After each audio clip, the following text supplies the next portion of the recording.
Around the U.S. today, demonstrators held rallies calling on shoppers not to buy fur because of the cruelties under which fur-bearing animals are raised or trapped in the wild. In the Bay Area, demonstrations took place in San Francisco, San Jose, Palo Alto, and Healdsburg. KPFA's Jude Fletcher attended the San Francisco protest at Union Square and filed this report. Compassion is the fashion. Don't buy fur. Compassion is the fashion. Don't buy fur. Each year, 50 million fur-bearing animals are killed for their pelts. Of these, 45 million come from fur farms, and the other 5 million are caught by trapping, often in leg traps. The fur industry is advising consumers that there are humane fur farms and humane trapping.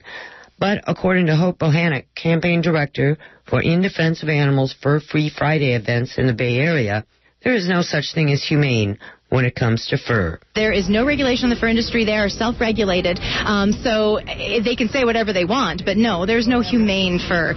Most fur is raised on fur farms. These animals are crammed into tiny cages. They are bored. They're in anguish, frustration. It's really a horrible life for them, very short life, and then they're killed in horrible ways to preserve the pelts. The most common way is anal electrocution or neck breaking, or some of them are just stomped to death. It's horrible, really. The other 5 million animals killed for fur are often caught in leg hold traps. Increasingly, Bohanec says, other species are being caught by the traps as well.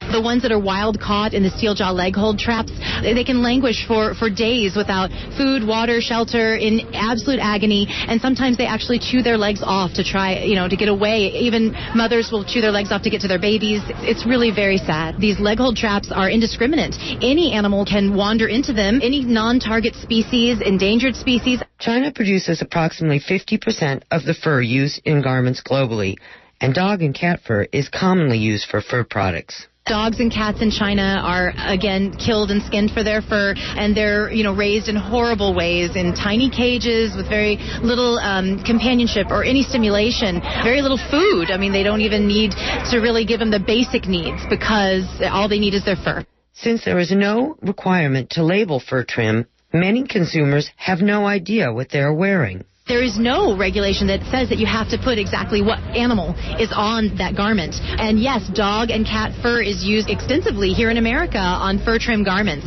So people could definitely be wearing dog and cat and not even know it, not even realize it. Bohanec says the best way to avoid wearing dog or cat fur is to avoid fur altogether. Even so-called faux fur is sometimes real. The Humane Society says to check the base of the fur to ensure it is not leather or skin. Most faux garments will have thread work or cross-hatching of fabric underneath. Also, examine the tips of the hairs. If they taper, it is real fur. For Pacifica Radio, KPFA, I'm Jude Fletcher.